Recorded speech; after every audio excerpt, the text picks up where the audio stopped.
I tell you what, whoops and cheers, mate. That's the first this weekend. Well done, brilliant. Hello, nice to see everybody here. I've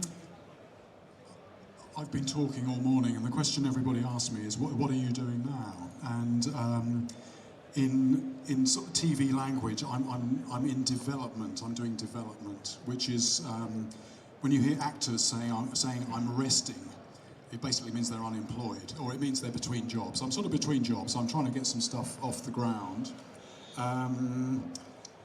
Having said that, there is something which has just appeared on National Geographic. So anybody who's got Disney Plus, if you've got a National Geographic, recently added, the last week or so, something called Unknown Waters, 3 programs there. And yeah, so I am working on new ideas. In the meantime, what I thought I'd do was do a sort of my personal highlights of River Monsters. I think this is the control over here. That's my first. Anyway, actually what I'll do, my plan was to go through this, but something happened last week which sort of derailed my plan. I was around my brother's house, and he lives fairly close to me, and he produced something which he brought to me. And he was looking quite apologetic. He'd found something, and he wondered if he could throw it away because it was originally mine, and I gave it to him, and it's in this bag.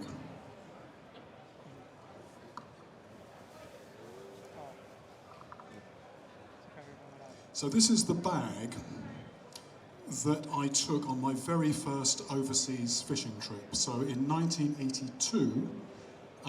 I took this to India, and that's when I caught my first marcia. I caught marcia of up to about 18 pounds. I caught a gunge catfish, which was this big.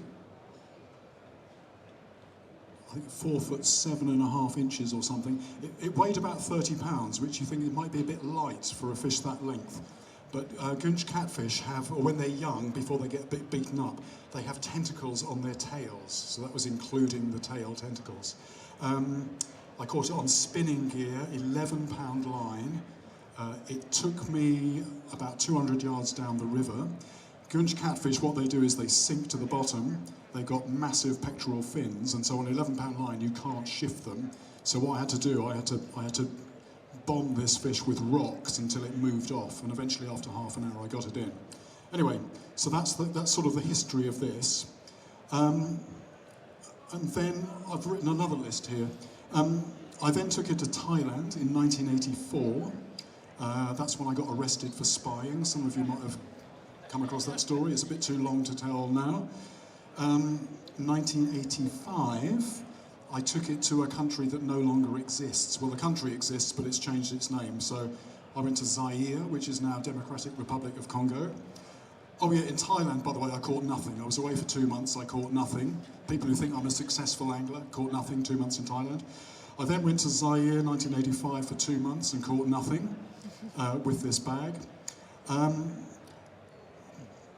But you know what it is with blank days, you know, you might not catch a fish, but it's all information. I basically spent 20 years gathering information. And that Zaire trip, by the way, 1985, I think to this day, it is still the hardest trip I've ever done, even though I was young and fit then. 1986 to India. I returned, I went to South India, I caught some big marcia this time, over 90 pounds. There are some suspicious looking stains on this. When I went to India that time, I took some sort of very strong plastic containers with liquid almond essence in them. I think I had them in my hand luggage when I went over. You were allowed to do that. And this was the days when you could smoke on an aeroplane, you know. So that was in my hand luggage. I think I transferred it to here, then it leaked. There's another big stain, which might be engine oil from the bottom of a boat in Zaire. Where were we? India, 1986. And then I went back to the Congo, but this contained my gear, but I took my brother with me. I needed someone to carry my surplus gear, so I persuaded him to come along with me. I'd bought a new bag by now, but I gave him this bag, and he had this sort of tin box inside it with reels and things. And Congo is quite, it's quite a difficult place to go. I had to work on him to persuade him to come. And the line that I took in the end was, I was thinking, how can I persuade him to come on this really arduous, hard journey? And at that particular time, Phil Collins was a very popular, well, he still is, Phil Collins, very popular musician. But my brother really didn't like Phil Collins' music. So I said to him, look, if there's one place in the world you're never going to hear Phil Collins, it's in the middle of the African rainforest. So come, and he jumped at it, he came along. Unfortunately, well, while we were there, I did hear somebody playing a Phil Collins record. It was on a radio. We were drifting down the river on a log raft with a little boat attached. But I managed to talk over I suddenly started talking to him all the way over this record, and he never noticed it. So that was Congo 1990, my brother carrying this. And then in 93, I did my first ever trip to the Amazon, and he carried this as well. So this thing has been, it's been India, it's been India, Thailand, Congo, South America.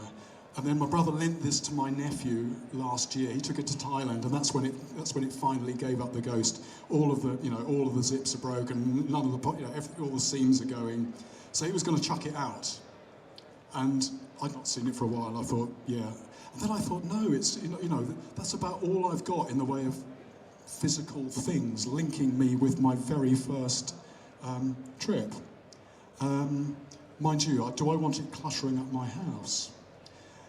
Coincidentally, the Angling Trust got in touch with me, and they were looking for things to put in an auction. And if you go online, Angling Trust have got this online auction. There's amazing stuff on there. There's salmon fishing. There's membership of syndicates. There's all sorts of stuff. And I'm thinking, what can I do? I could like sign a book or something. Then I thought, I know, maybe somebody would like that. Some scuzzy bag that doesn't work. And one of the Angling Trust people said, yeah, that will make like loads of money. Or it might just make a fiver, I don't know. Anyway, I'm donating this to Angling Trust at the end of this weekend. They're raising money, as a lot of you know. There's part of Angling Trust called Fish Legal. What they do is they go after people who tip chemicals and other rubbish in our rivers. They try and find them. They try and, so they're doing great work there. So even if you're not interested in this, there's all sorts of good stuff there. But anyway, that just reappeared in my life last week, so I thought that's quite an interesting story. 1982, I first went to India.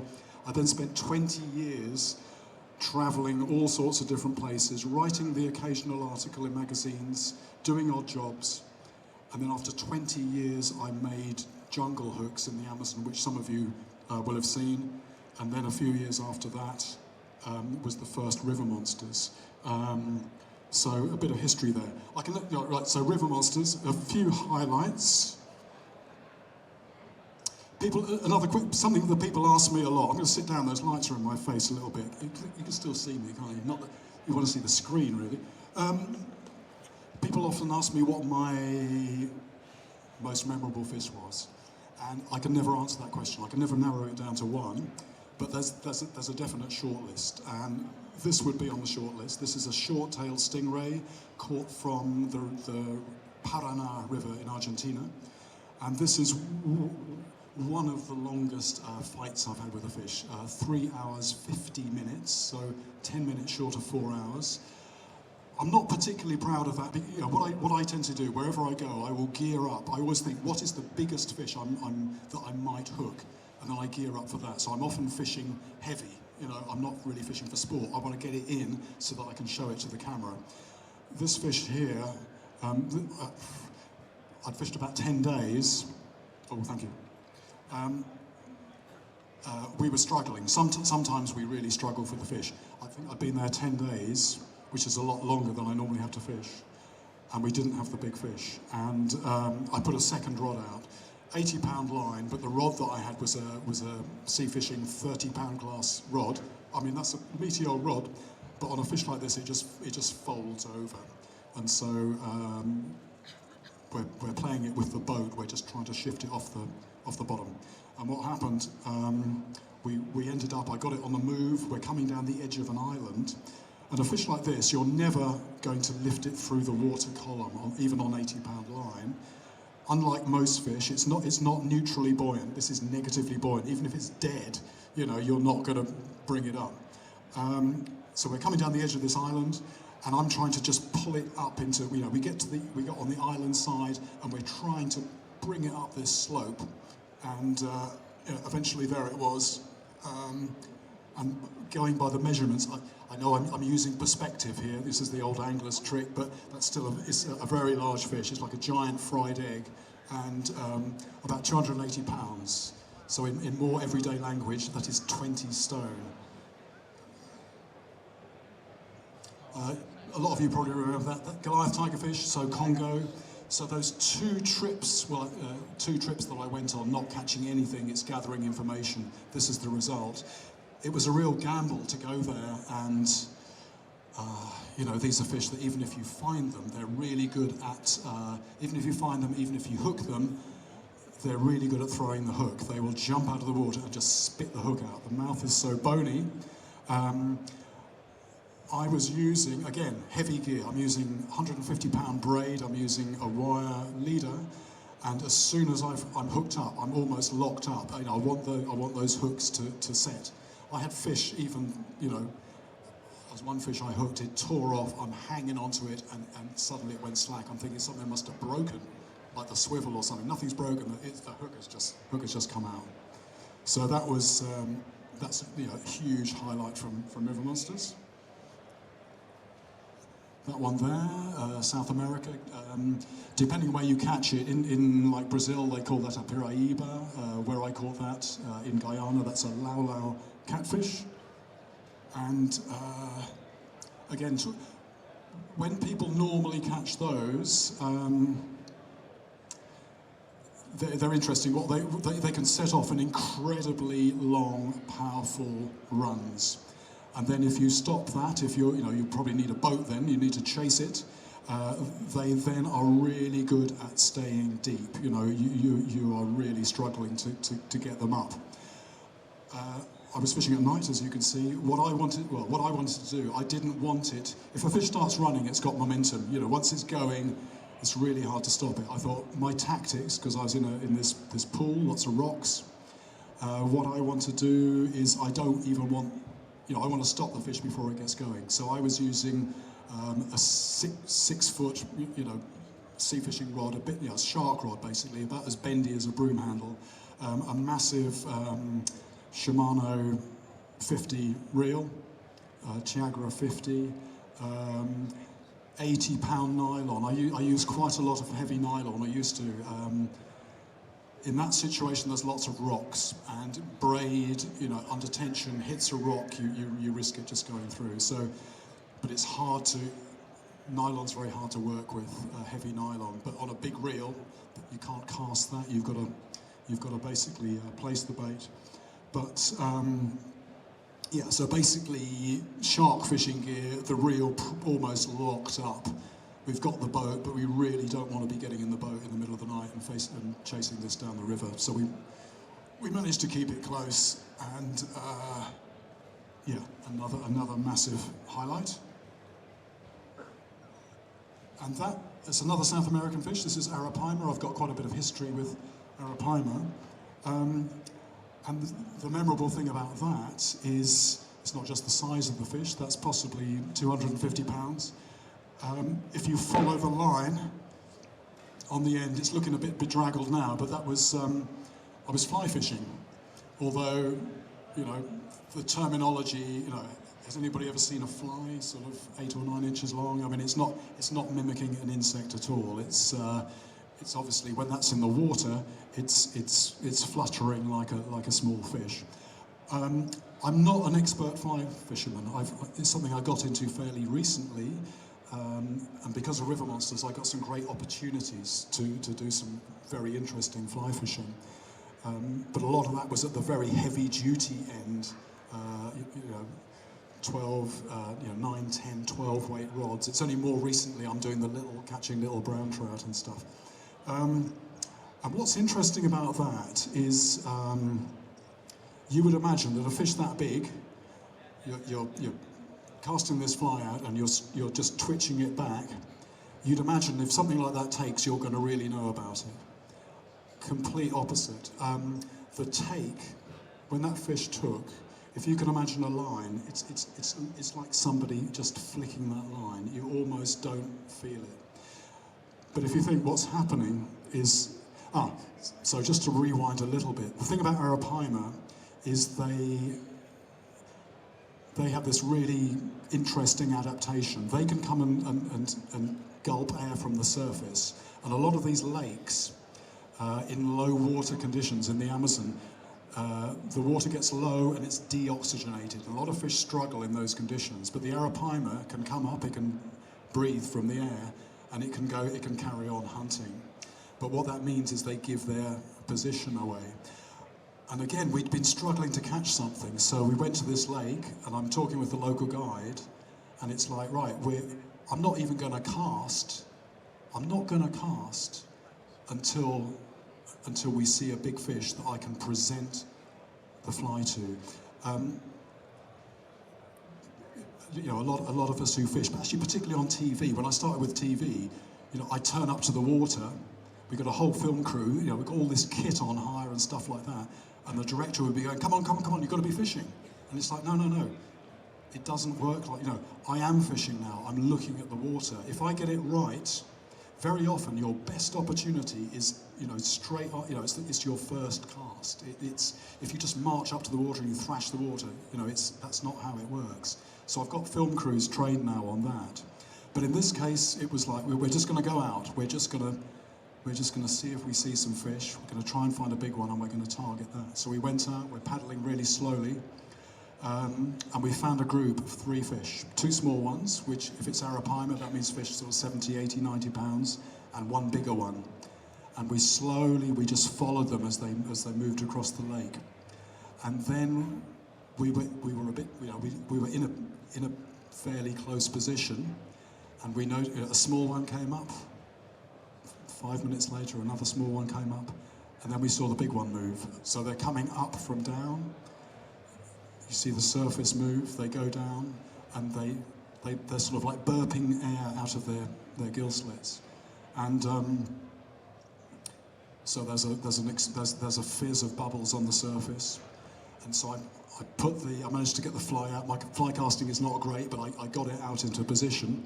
So the fish is slowly sinking in the water, and I'm just trying to bring it along, sort of like that in front of it.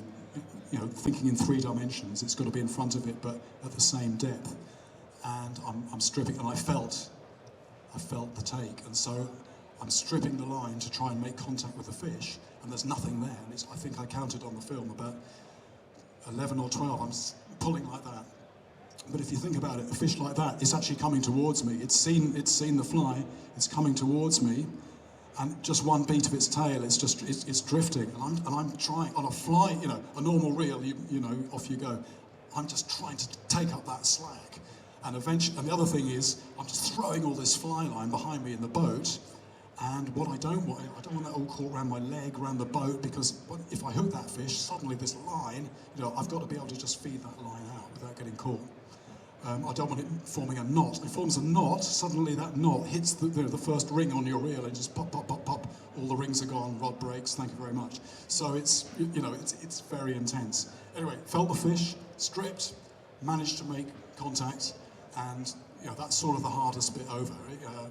It's, you know, still a little while, but that was the fish that we got in. So another hugely memorable fish. From what I've been saying now, I tend to be quite a bit long-winded. For me, okay, that picture is very dramatic. The fish, you know, every fish is a story, and I think that's one reason River Monsters has been so successful. It's not just about, you know, here's a big fish, here's another big fish. It's like every single story, even, you know, whatever you fish for, whether you fish for pike, you fish for carp, for chub, for trout, whatever, you'll all have memorable fish, and it's not just about how that fish looks. You'll remember that day. You know, what was the problem I had to solve? And so that fish, you know, seeing the fish is a moment, but it's, you know, it encompasses all that backstory. Talking of moments, Yeah, when I started doing fishing on TV, I had no idea really what I was doing. I just thought, that would be me just going off. There's a cameraman there filming me, and that's all we do. It turns out it's much more complicated than that. This was the very first program that we filmed. This was the Goonch catfish in India, and it was originally just going to be one program.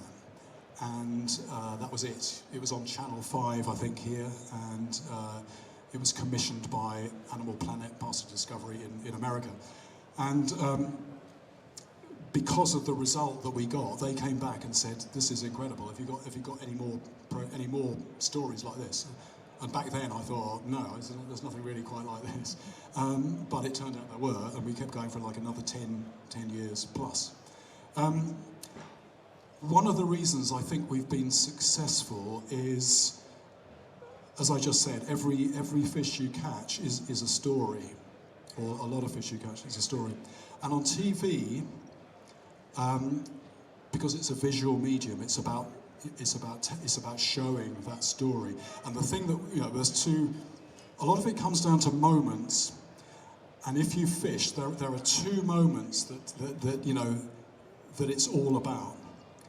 The first moment is the moment when the line goes from being dead and just slack in the water. There's a moment when you know that there's something else there. That is, anglers just, that is the moment that that's the drug. That's why people fish. And even people who don't fish, which is about half of our audience, they also feel that contact with another world. So we always try and get that moment, and that's a very, you've got to have a camera person who's really on the ball. Just a quick technical point, we use something called pre-roll. So you, instead of just, you don't have to sort of be filling up drives and cards or tapes in the old days. We've got this little short-term memory in the camera, and we set it to about 7 seconds. So the cameraman, it's not just me being awake, whoever's on the camera is paying attention. And my catchphrase, which was never intended to be a catchphrase, is "fish on." That's me waking up the cameraman. It's like, hit the button, hit the button. And when you hit the button, the camera reaches back in time, 7 seconds, whatever you set it, and you get the 7 seconds beforehand. So for us, it's all about getting the moment when you actually hook that fish for real. You get the real emotion, the real impact of that. And then the other thing is, it's the moment when you first see the fish. You're at the lake, you're fishing for carp, it's quite big, and you can see the line. You want to see that fish. Is it the one you're after? And again, you're making TV, that is the moment. And on this particular one, I had seen its tail stick out of the water before. Basically, I probably haven't got time. A lot of you know the story. The river is just in raging monsoon flood. It was almost unfishable. I found this sort of pool where there was an eddy. I managed to hold the bottom there. Not using a ton of lead, using probably only, I'm talking maybe 4 or 5 ounces of lead, which is nothing compared to some, Wales catfish fishing. What I like to do on a river is look at the current. There's going to be places where even with a small amount of lead, it will naturally want to settle. It's not about a huge amount of lead. And those places, that's where that's where any food will settle. That's where any fish will tend to be. So I hook the fish. But the other question in my mind, there's no point hooking a big fish if you've got no chance of getting it in. And this particular fish, it's in this pool, there's an eddy, and normally, if a fish is going to go downstream, one of the things you might do is follow it. This particular place couldn't follow it. There's a sort of a boulder beach, and then there's a cliff. There's just no way. I can go maybe 10 meters and that's it, I can't go any further. So I was thinking, right, okay, if the worst comes to the worst, I can cross the river, I'll jump in. And that's what happened. I kept it in this pool, kept it in, and then it's just going to the edge of the pool. I'm trying to keep it, trying to get it into the bank, and this big tail suddenly came up to the surface, and then it's out into the main current, and it's like, there's no way I can bring it back against this current. So I've got to go in. So I'm ripping off the radio mic, jumped in the water. Here's something I learned that day. When you look at a river, how wide it is. So I'm looking at those stands behind you, and I'm thinking, yeah, you know, I can. Okay, the current is going, but I can do that distance. Okay, holding one rod above the water. As soon as you've jumped in the water and the water level is here, it looks like twice as far. It's like, what have I done? And there's no turning back. Anyway, good news was I got to the other side. The cameraman, meanwhile, you know, this is all about filming it. We've got to film it. He can't cross the river with his camera. He's got this massive camera on his shoulder, so he clambered up this soggy, you know, this waterlogged mountainside. Ran along a road, crossed a bridge, ran along another bit of road, came down this path. There's a big sort of area of boulders. He's coming across there. And he's trying to get there for the first view of the fish. Right, so at this point, the line is coming fairly straight down from the rod tip, but it's in about 9 or 10 foot of water, and I can't bring it, you know, these things, they're dense. It's not moving. So I said to my Indian guide, who'd come across the water with me, I said, look, just find a boulder and just lob it in the water, just to the left of where the line is. Don't get it anywhere near the line, but just lob it on that side. So he did that a couple of times, perfect. And what happened, it made this fish swim up this bit of a ledge into shallower water. You can see it's about, you know, it's about 2-3 foot there. So the fish is now, it's there, it's in shallow water. We can't see it because it's so chocolatey. And we can't delay, we're not going to hang around, you know, we've got to get this thing in. So Alam, the guy there, he's going into the water, and again, this is a fish that's got quite a narrow tail wrist and a big thing, you know, the way to land it is grab it by the wrist of the tail. It's quite a leathery skin, so if you do that, you're all right. So, James, the cameraman, they've got the end bit of this footage. So he's the poor guy is, you know, he's been running around, he's got this camera on his shoulder. Camera is running, he's not waiting the camera is running, and he is running to get up, you know, to reach us. And you can hear it, and he's going, and the frame is, you know, it's just going like this, like this, like this, like this. And then he arrives, and I'm yelling at Alan, now. He reaches in the water. This is where a good cameraman, James is an angler, so he understands. It's not about following the action. Well, it is partly. It's about anticipating. So he, you know, this is where it's all happening. You know, around where that guy's legs are. But hang on a minute, how big is this fish going to be? Where's, you know, he just then, boom, he framed it like that. Alam reaches in, grabs the tail, its head rears out over there. If his frame had been wrong, we would never have got that shot. And for me, in 10 years of doing River Monsters and the other thing we did after it, that stands out as a moment. And if we hadn't got that, that wouldn't have had the impact. Maybe I would not still be doing this after all that time. You know,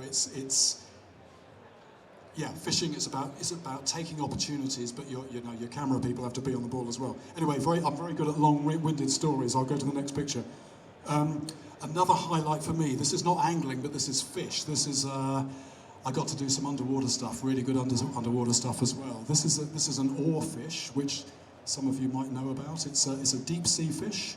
Normally, they're very rare. They're hardly ever seen. Normally, they're up on the surface.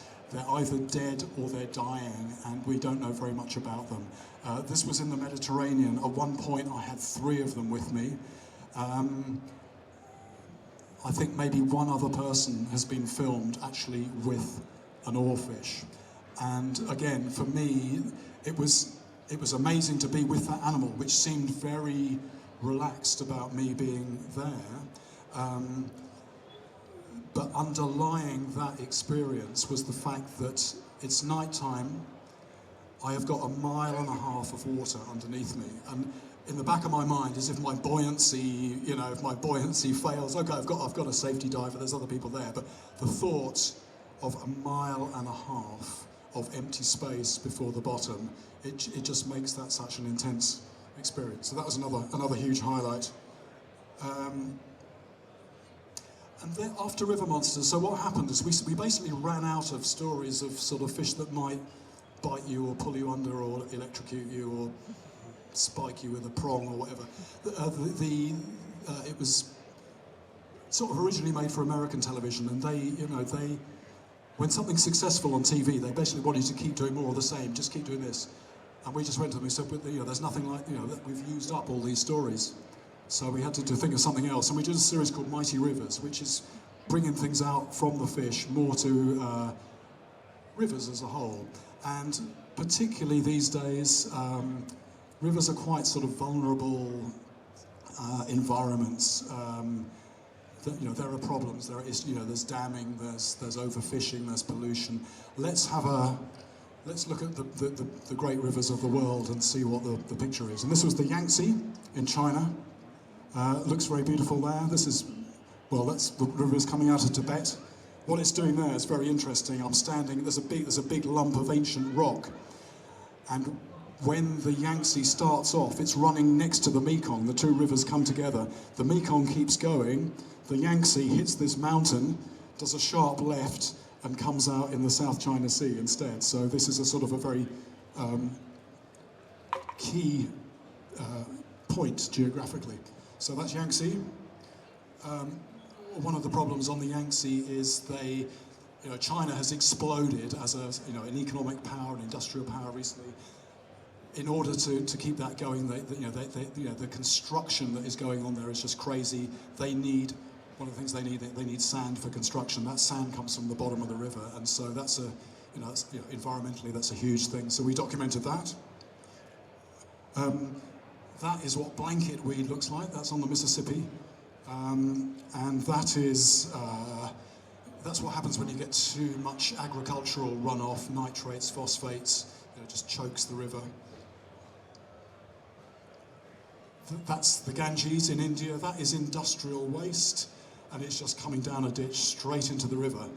And that's coming from tanning works, which is where they make leather. So all sorts of chemicals just going into the river, which is, I can hardly breathe there.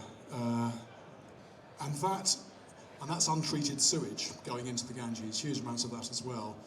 And as a lot of you will be aware of, that this is now, I was going to say it's now an issue. It's not just started. This is something that's been going on in this country now for a number of years, but it's just hit the headlines because people are digging out.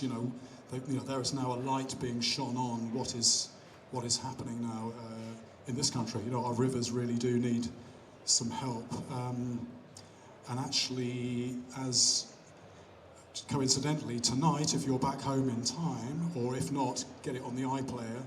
So Paul Whitehouse, who has been making some great TV lately, he's doing a new series, I think it's called Britain's Troubled Rivers. That's on tonight on BBC 2, 8 o'clock. So that will be, a record. I'll be clocking that in the next few days myself.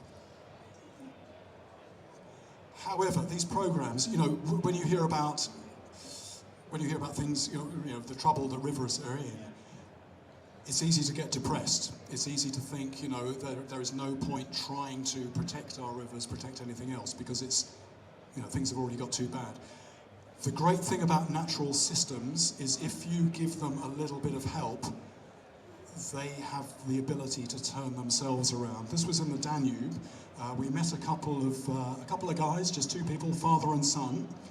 Their day job is they make wine, but they are sort of amateur fish farmers on the side. So what they do, this is a huken, it's a landlocked salmon. They caught a few of these from a tributary where they still exist. They breed them, they grow the fry on so that they're a couple of years old, and they release them in the main Danube channel. And then there are other people who are, because the Danube has a lot of shipping on it, so it's been turned into a sort of a bit of a channel in places. What they're starting to do here and there is open up the floodplain, so recreate backwaters, which the baby fish, the fry, need so they can get out of the powerful current. And and also they need gravel for natural spawning. So people are, you know, the river is starting to come back, and it's not very many people who are working on that. Back to India, this is the Ganges again, but this is higher up the Ganges. And it's beautiful clear water, and I've got a fish on the end. And, you know, it's almost not like the same river. That's my last slide. That's the fish that I caught on the Ganges episode. That's a Himalayan marcia. Which actually takes us full circle, because when I was talking about my bag there, that was the first fish that I went for in India. So that's me back with something like a 25-pound marcia. I think I'm waiting for the secret signal from Rob to tell me to shut up. He's behind you. He's got that little hook that comes around and does that. This one from here. Pull me to my feet. Let's get him off. Actually, no, let's get him on. Has anybody got any questions? Because this is a perfect opportunity. There's a gentleman over there. We don't get the chance to see Jeremy very often. He's normally around somewhere on the other side of the world. So it's a great opportunity to have a little bit of inside knowledge from him. Hi Jeremy, I recently watched a programme where you call a Greenland shark, and you said it was over 200 years old. How do you tell the sort of age of a shark? Right, sharks are interesting because they don't have bones as such, they have cartilage. So, you know, a lot of fish, they will look at the scales. You know, there are rings on the scales, a bit like a tree. Sometimes there's a bony stone in the ear, and again they'll cut through that and they'll count the rings. Shark don't give you anything like that. And there's a scientist in Denmark who has worked out a way to age Greenland shark. And what he does, I think it's the lens in the eye. I mean, it's very, you know, like nobody else had worked this out. So he can get an estimate, but it's an estimate that it's only approximate. It's give or take like 200 years. So I think this particular, but they're really it's old. It's a 200-year-old shark, and it's give or take 200 years. It's 400. I think it's 400 give or take. Anyway, 200 is the minimum. A lot of the newspapers quoted 400. We went on the safe side and said 200, but it is a very long-lived shark. They live in very cold water, they live a very slow life, but we got that information from a scientist, and that's the best estimate that we have so far for them. Fantastic. Isn't it interesting what you find out? I mean, who would know that? Who would know how to age a Greenland shark? Most people don't even know, Greenland shark, most people don't even know they exist because they're so deep down. Yeah. Are they the ones without many teeth?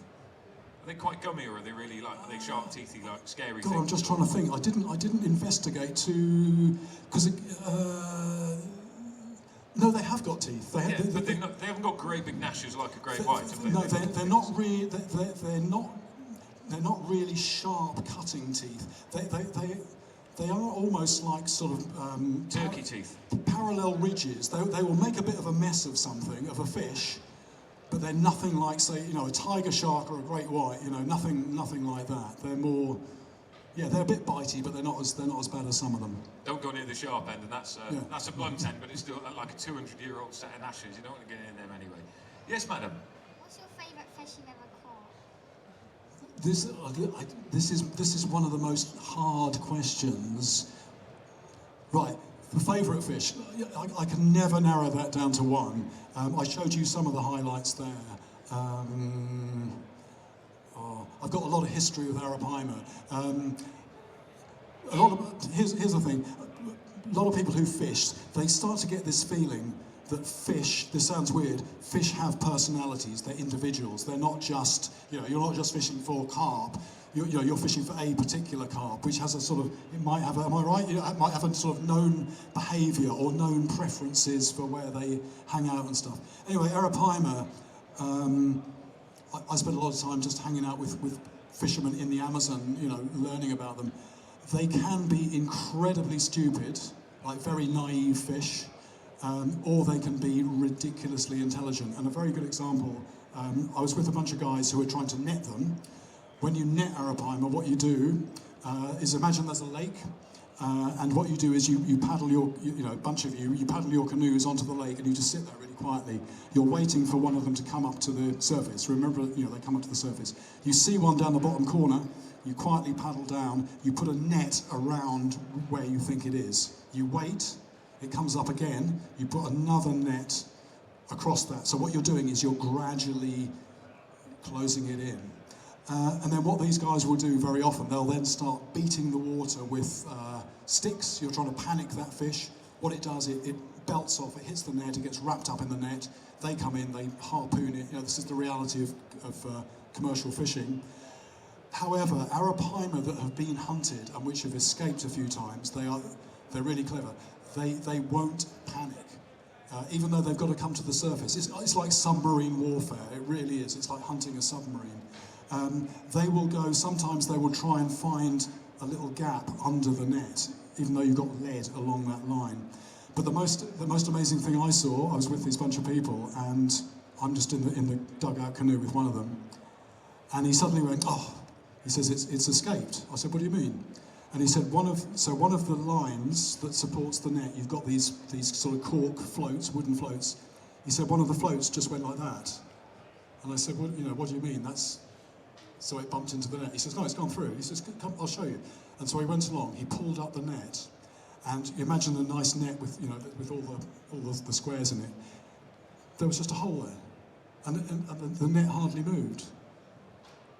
And he could see, I was completely puzzled. He said what they do is they very quietly come along, they just put their nose in one of the small holes, and then they just expand the head. They just expand their head, and they pop the knots on the net, and they make a hole that's the size of their head. And because it's a long, streamlined animal, it just comes through. And I sort of think that that's more intelligent than me on a good day. So, again, another long answer to a short question. Arapaima, you get the feeling that there's a real, and again, their eyes move around independently, and you get this idea that it's looking at me. It's, the one I showed here, we got it out of the water, and it's clocking us. It's, there's a bit of something going on there. Fantastic. You started off as a carp angler, really. Jeremy Wade is a carp angler at heart. I started off doing the normal, roach, perch, whatever, and then I got heavily into carp fishing. That's right. When I was in my teens, I was the, here we go, claim to fame, carp. I was the youngest ever member of the British Carp Study Group when I was 16. I've tried to get back into it lately, which I've partially succeeded, but when I was doing it, it was silver paper on your line. Yeah, so, and you're almost not allowed to take any torch or lights. You're tying your knots in the dark against the sky. Not quite the full Chris Yates, but that whole, and so and I'll tell you what, without buzzers, I did have herons and things, and at some point, you get, okay, the silver paper will catch the light, and you'll see, honestly, that is such, you see that silver paper going up, but you gear into the sound of it. If you imagine the sound that a cylinder of silver paper makes on a bit of line, it's almost nothing, but you are so tuned into that, it's moving. And even now, just thinking about it, I almost get goosebumps. It would be such an exciting thing, particularly if you're fishing like in the margins. The fish is there just a few feet away. Fantastic. We could all listen to you forever. Sadly, we haven't got forever. My voice went You probably need a drink by now as well. So, ladies and gentlemen, the legend that is Jeremy Wade. Just before you disappear, we have got another job for you that you don't know about. I'm going to spring something on you. You'll see a number of gentlemen in yellow jackets and a lady over there. Would you like to come? Do you want to come around the front? We're on the up close and personal bit now. So, these people that are wandering around in yellow are from Anglers Against Cancer. You have been raising money for a number of years now, and basically there has been a raffle all the way through the course of the day, and we'd like you, if possible, Jeremy, to choose the winner. How much money have you raised over the years? We hit $500,000 last year, so that's not bad in 7 years. $500,000 in 7 years. That is absolutely fantastic. Congratulations. That is through Anglers, the fishing fraternity, all the store holders when we get raffle prizes, holidays, we get auctions, and and that's how we raise it. Every penny we raise goes to them. Absolutely fantastic. It's where angling comes together. Brilliant. Thank you ever so much for what you do. Jeremy, would you like to pick the winner? First of all, what I'm going to do, what I forgot to say about that bag there, it's no use as a bag, but somebody, what it could do is if you like stroke it before you go fishing, it might give you a little bit of luck. So before, I'm going to go and stroke the bag.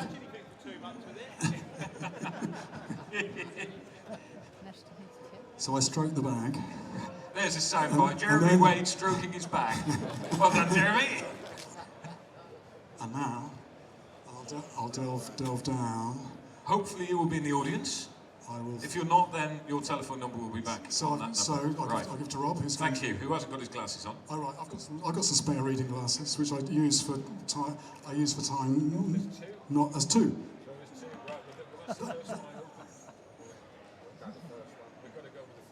Which is that one, is it? Right, so that is, I can read that, that's yellow 472, yellow 472, and there isn't a name on the back of it. Yellow 472, are you here? No, there's no telephone number. Oh, you've got it on the other book, have you? All right, happy days. Well, there you go. If you're yellow 472, even though we don't know your name, congratulations. You've won a Ridge Monkey kettle from Anglers Against Cancer. And that, from myself, from Jeremy, and from the guys here, is it for us for the moment. Thank you ever so much for your time. Ladies and gentlemen, Jeremy Wade. Thank you very much. If you want to see him, if you want a photo, autograph, or alternatively buy a copy of his book, he's going to be in the corner over here. Correction, unfortunately we've sold out of books, we sold out of posters, but I am there, we've got some postcards, I'll have a chat as long as my voice lasts, so I am here for a little bit longer. There we go, fantastic. Coming up on the main stage,